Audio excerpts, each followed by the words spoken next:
জীবনে আমরা সবাই কোনো না কোনো সময় এমন অবস্থায় পড়ি যখন কাজ, দায়িত্ব আর ব্যস্ততার চাপে আপনজনদের সময় দিতে পারি না। আমরা ভাবি একটু পরেই সময় পাবো, আগামীকাল কথা বলবো, কিন্তু সেই আগামীকাল অনেক সময় আর আসে না। একজন বাবা যার জীবনে সবকিছুই আছে, কিন্তু নেই শুধু নিজের মেয়ের সঙ্গে সেই সময় কাটানোর মুহূর্তগুলো।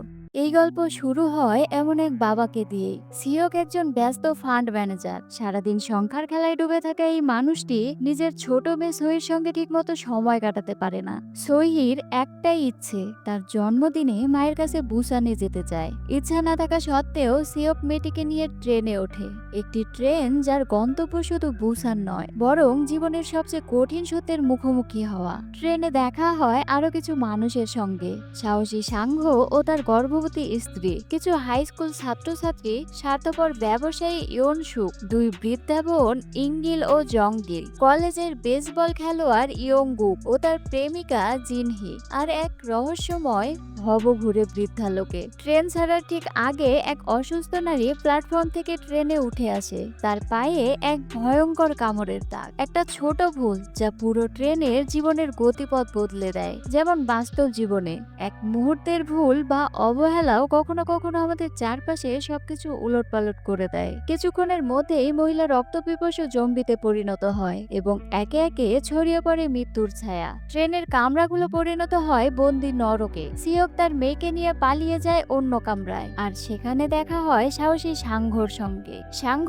তার বুদ্ধি ও সাহস দিয়ে যাত্রীদের বাঁচাতে শুরু করে। তখনই তারা জানতে পারে জম্বিরা অন্ধকারে দেখতে পায় না। এই সামান্য তথ্যই হয়ে ওঠে জীবনের আশার আলো। যখন মৃত্যু চারপাশে ঘিরে ধরে, তখনই মানুষ তার আসল চেহারা দেখায়। কেউ আতঙ্কে স্বার্থপর হয়ে যায়, আবার কেউ নিজের জীবন বাজি রেখে অন্যকে রক্ষা করে। যেমন বাস্তব জীবনেও বিপদে বোঝা যায় কে সত্যিকারের মানুষ। সাংঘ ও তার স্ত্রী সাহসের প্রতীক হয়ে ওঠে, আর ধীরে ধীরে সিওকও বদলে যায়। যে মানুষটি শুরুতে শুধু নিজের মেয়েকে বাঁচাতে চাইছিল, সে এখন অন্যদের বাঁচানোর জন্য লড়াই করছে। কারণ কখনো কখনো অন্যকে রক্ষা করতেই নিজের ভেতরের মানুষটাকে খুঁজে পাওয়া যায়। ট্রেন যখন দায়েজন স্টেশনে পৌঁছায়, তখন দেখা যায় শহরটিও সংক্রমণে ভরপুর। কোয়ারেন্টাইন জোনও নিরাপদ নয়। ইয়ন সুক নিজের প্রাণ বাঁচাতে অন্যদের ঢাল বানায়, কিন্তু সিওক, সাংঘ, ইয়ংগুকরা একত্রিত হয়ে লড়ে যায় শেষ পর্যন্ত।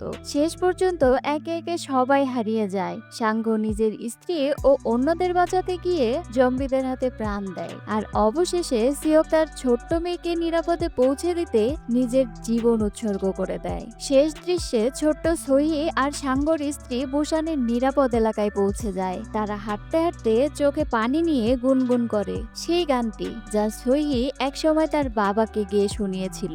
এই মুভিটি আমাদেরকে শেখায় ভালোবাসা, মানবতা আর আত্মত্যাগ, এই তিনটি জিনিসই মানুষকে সত্যিকার অর্থে জীবিত রাখে। বিপদের সময় অর্থ বা ক্ষমতা নয়, একে অপরের প্রতি মমতা ও সাহসী আমাদের বাঁচিয়ে রাখে। ট্রেন টু বুসান কেবল একটি জম্বি থ্রিলার নয়, এটি এক বাবার, এক মেয়ের এবং মানবতার গভীরতম গল্প।